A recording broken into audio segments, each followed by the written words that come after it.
more financially literate and educated on how to create income streams while also not spending everything that they make. And so that's really the difference between rich and wealthy. The wealthy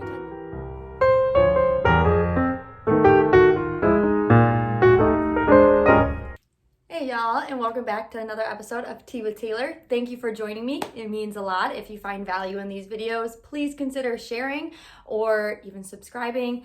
And I already drank my tea this morning, so let's just get into it. I recently read the book, The Millionaire Next Door. It was more of a skim read for me than a thorough read because a lot of the things they list in the book and that the habits that they focus on are ones that I've already put into fruition in my life, and I am quite a financially conscious person, and I'm very intuitive and aware of my spending habits. And that's why I thought it'd be important to have a video on it, because in society today, we're such a high consumption society where we value many materialistic things, and we have a skewed perception of what wealth really is, who is the wealthy among us, and the difference between being rich and being wealthy. So I really wanted to dive into it because I think being financially independent and having financial literacy is so important to live a fulfilling and not stress-free, but less stressful life, and to have more control in your life. So in this book, I want to start off by going over some of just the statistics that they pointed out. Now, this book was released in 1996, so of course the world is changing very quickly. So some of the opportunities in the avenues of obtaining wealth will be different because the internet has just exploded, but the foundation of habits that one can have is really timeless. So I'm going to start by listing some more recent statistics because, like I said, this was 1996, and these statistics in this book still relate to today. So what is the American millionaire look like? 88% of millionaires are self-made, and that's a 2017 statistics from Fidelity.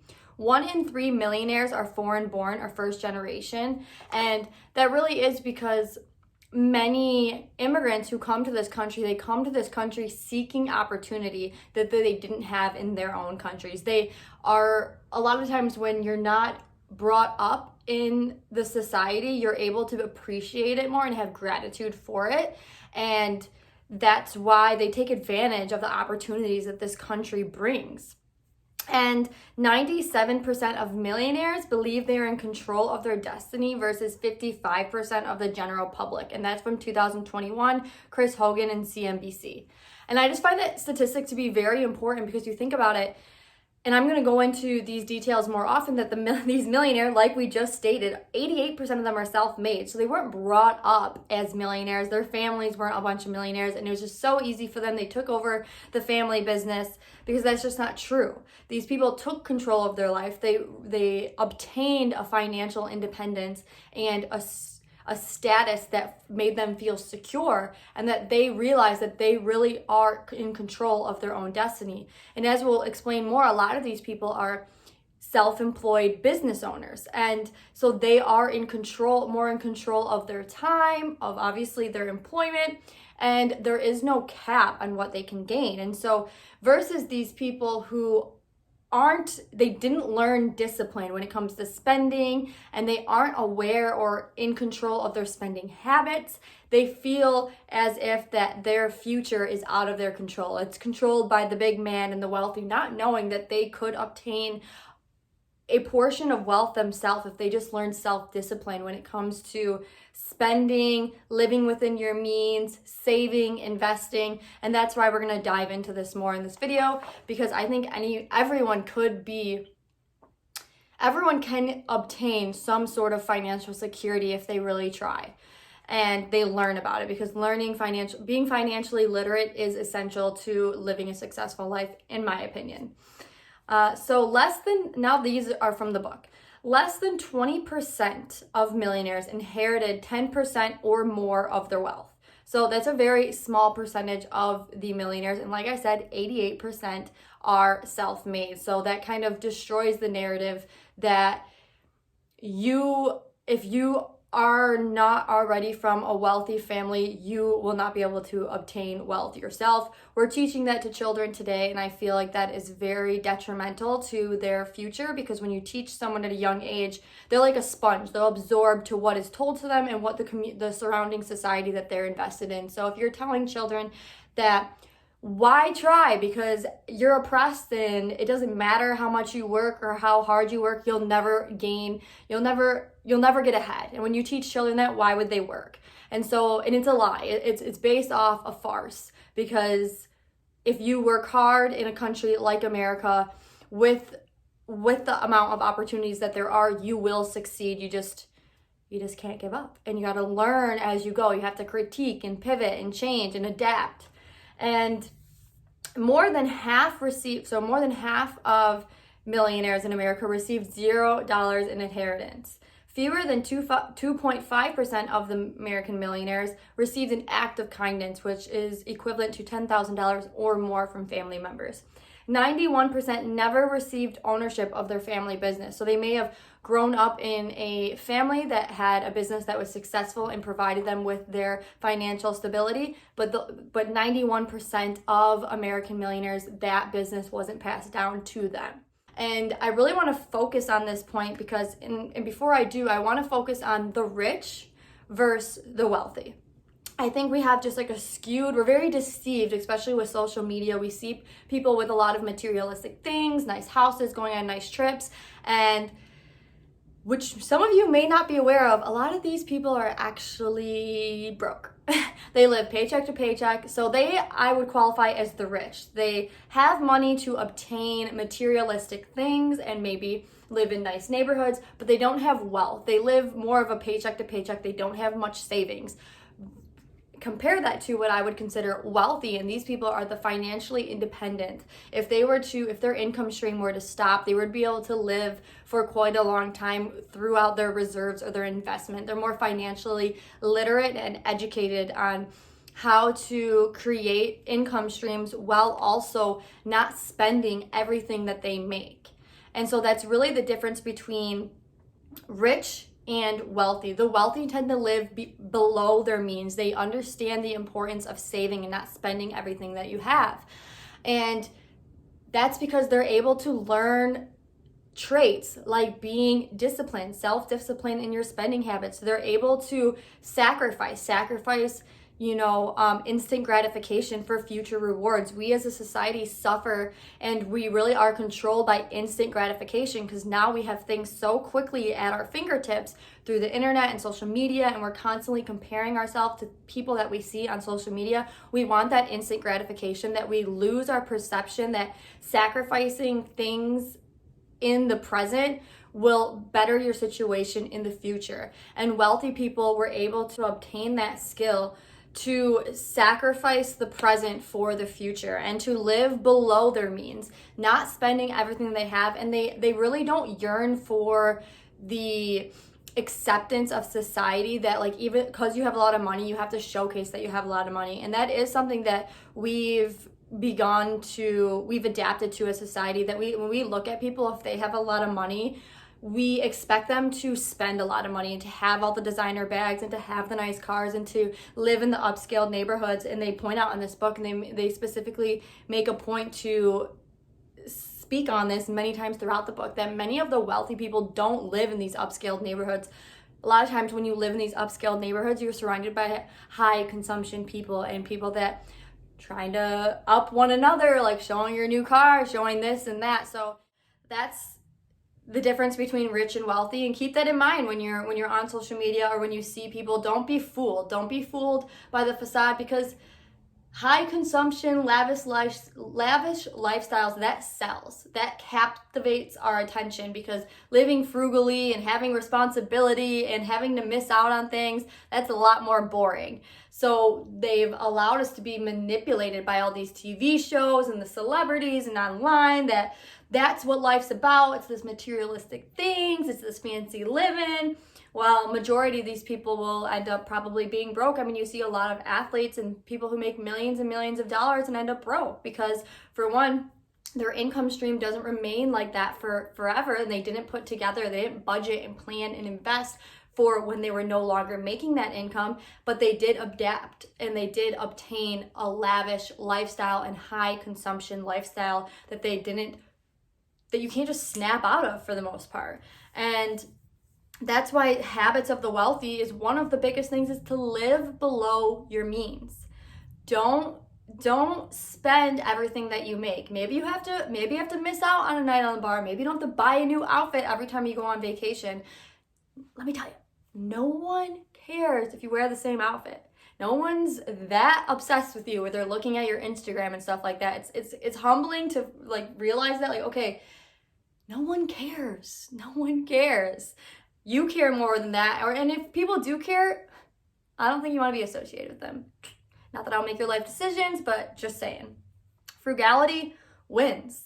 In a society of instant gratification and of high consumption lifestyle that is always wanting to obtain materialistic thing, you having the self-discipline and the awareness to be frugal and to be able to say no to things and to, like I said, discipline yourself on your spending habits, you will ultimately come up on top. And it's nice, it does take some sacrifices, not to like brag about myself or anything, but I've been living in another state for about a little over 4 years now. I've missed out on many nights on the bar. I rarely go out to eat. I don't really go shopping all that much, and I've saved a lot of money. I paid off all my college debt. I paid off my car. I bought a 2-unit property where I live in 1 unit and I rent out the other, essentially almost living for free, not exactly. And I've made these decisions and I've really budgeted my money and I've really paid attention and been a conscious consumer and aware of how much I'm spending, being a conscious being, aware of myself, because I want to position myself to do things that I like and to work for myself. I want to start my own business eventually, and I want to be more in control and do things that I like to do. In order to do that, I have to sacrifice the now for future. And we as a society have kind of not learned or ignored this, even though we may know it's true, that you don't want to spend today's money, you don't want to spend tomorrow's money today, and that you want to sacrifice some things today for tomorrow. And once you are able to obtain more of a financial independence or at least security, you're able to make more risks and you're able to do more things that you like to do. Like maybe if you paid off all your debt, you can take a job that might maybe not be as good of pay or as stressful, but you like doing it because you don't have that big debt.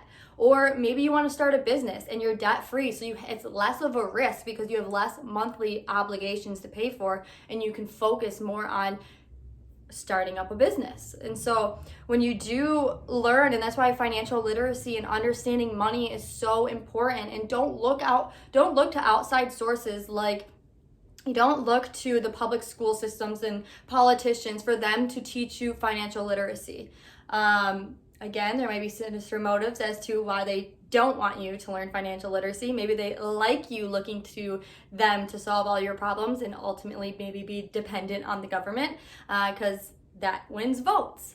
But rather, take it upon yourself. There's so much information out there. There's so much free information on the internet, books you can read, classes and courses that you could take, influencers that have started businesses and actually know what they're doing to spread their knowledge to you, and to take it upon yourself to take responsibility and learn about money. Put yourself in a position or plan and budget to later put yourself in a position where you can do things that you like and you'll have less stress in your life. Because if there's one thing that most of us know, is that money causes the most stress in most of people's lives. From you maybe grew up with your parents fighting about it, like me, or even just in your daily life when you can't afford something, it can be very stressful. That's why it's important to hang out, be around, listen to, surround yourself with people with similar lifestyles as far as spending habits, as well as similar goals. So when you're out, you don't feel the pressure to overspend because your friends are overspending and you guys are kind of on the same playing field, or at least have the same mindset. If you learn money, learn how to budget, and learn the skills to put yourself in a secure and more financially independent situation, you'll have more freedom and, in my opinion, happiness and fulfillment in your life. And so I think it's important to learn these habits, and these habits have been learned by those who are wealthy. To be frugal, to not try and keep up with the Joneses, that social media is, a lot of it is fake. And don't be persuaded or envious of these people who act like their lives are all that, and majority of the things probably they don't even own. They live month to month, but they look good on Instagram. So that is really important. Another thing is just learning to allocate your time efficiently and effectively. And that goes for maybe less time on social media, maybe less time going out, more time reading, and taking time every month, every week to review your budget, to review your financial situation, and to plan for the future.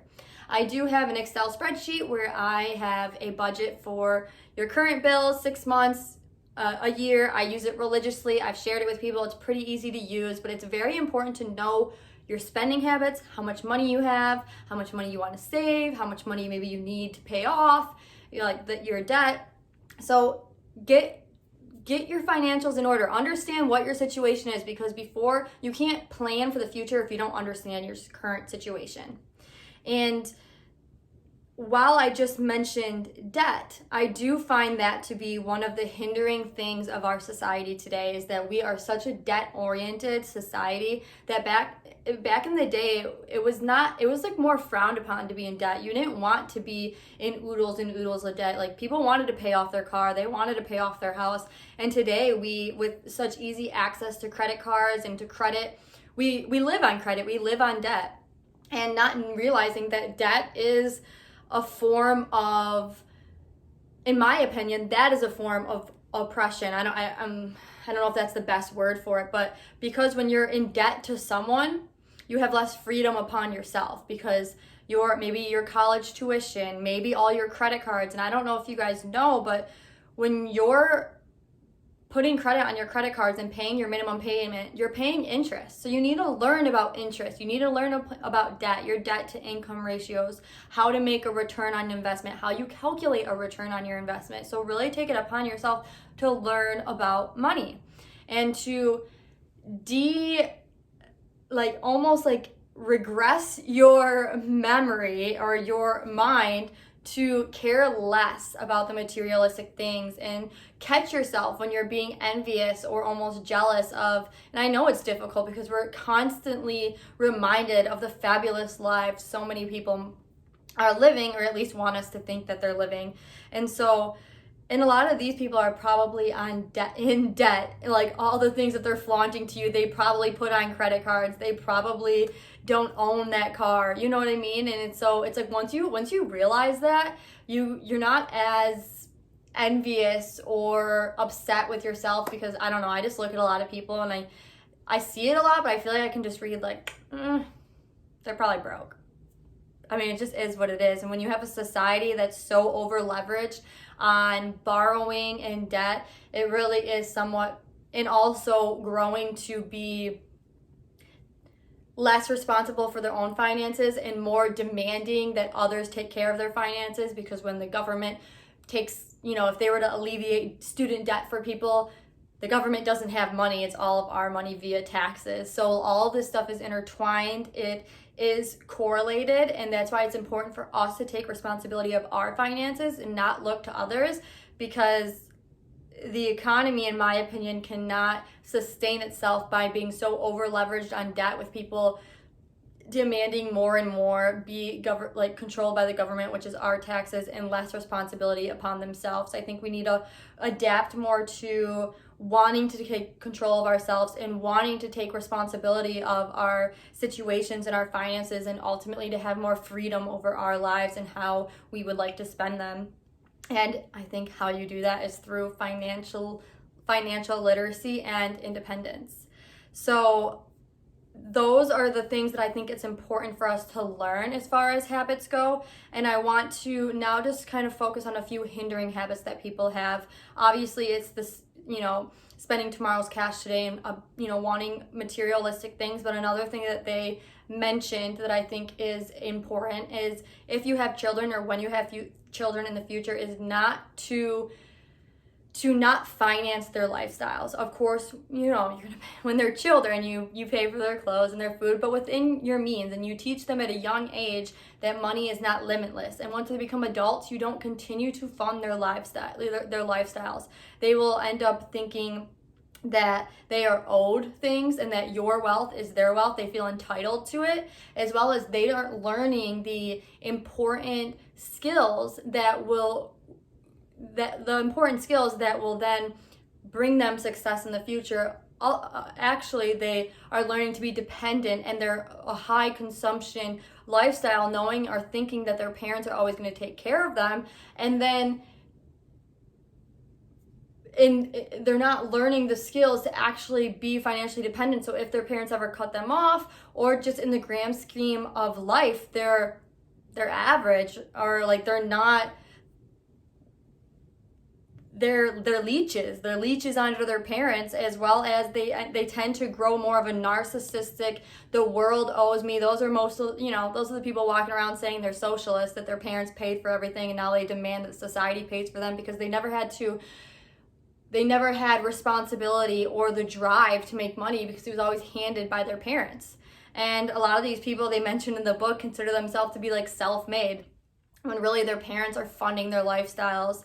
And that is just, not only is it detrimental for the parents because it's sacrificing their future, but it is detrimental to the health and the future of that child, because it's just, like I said, it's not teaching them the skills that they need to succeed in life. And then another thing that they mentioned in with parents, and I thought this to be interesting and true, but I just never really realized it, is when you're a parent, you tend to focus on your weakest child and strengthen your strong child. And what I mean is, if you have a child who's more independent and more confident, you tend not to focus on them as much, and then they get stronger because they don't have the coddling of their parents, where when you have a weaker child, the parents tend to coddle that child, and then it just makes them more weak and dependent. And so I'm not saying, obviously parents don't intend to do that, they're actually trying to help that child knowing they need more help, but it's almost as if kind of pushing them out a little bit to suffer will ultimately lead them to more prosperity and more self-reliance in the future. And I don't have children, but I did want to share this tidbit, because when I do have children, this is kind of how I want to teach them financial literacy, because it is important to pass down your knowledge, and that society starts at home. We got to stop looking to outside sources to teach our children and to teach ourselves. We need to take responsibility about ourselves. And I can't take credit for this. It's actually from Bearded Brandon from Bigger Pockets. I used to listen to all their podcasts, but when he has children, he buys an investment property, and that's what I plan to do. Every time I have a child within the first 5 years, I would like to buy an investment property. And then when they became of age, where I can start teaching them how to run numbers, the responsibility of what it takes, return on investment, cost, how to manage things. And then at a certain point, they can either decide to manage that property themselves, and by the time they're about 30, they'll have a paid off asset that they can use the income to do whatever they would like to. Or if they decide they don't want to have that property, they can sell it, maybe start a business, maybe go to school, but that's it. Like that was my knowledge and gift as far as monies to you, but don't come to me for more money. So I think that's such an interesting and innovative way to teach your children financial literacy, responsibility, frugality, as well as how to learn passive income, and to also alleviate some of the tendencies parents have on giving their children money. It's like, I gave you this asset, it's up to you to keep it growing or to do something about it. And so I just think that I loved that when I heard it, and I plan to incorporate that in my parenting when I become a parent. Like I said, I'm not, but I plan to in the future. And I just hope this video provided you with some information on the habits, and maybe just to think a little bit more about your spending habits, to get your life in a little bit more control, and that to know that ultimately you do have control of your life. You just have to have the knowledge and the skills in order to accept that, to realize it, and then live your life as if you do, and to adapt, to learn, and to ultimately learn about money. It's so important. Learn about money, and you guys all can. The resources are everywhere. So like I said, I hope this video brought you some value. And if it did, please consider sharing, liking, subscribing. I really appreciate you guys watching it. Leave some comments in the below if you think it was helpful. And I wish you guys very much financial literacy, financial freedom, and stability in your future. And just work hard. I believe in you. I hope you believe in you too. And God bless. I'll see you guys soon, and have a great day. See ya.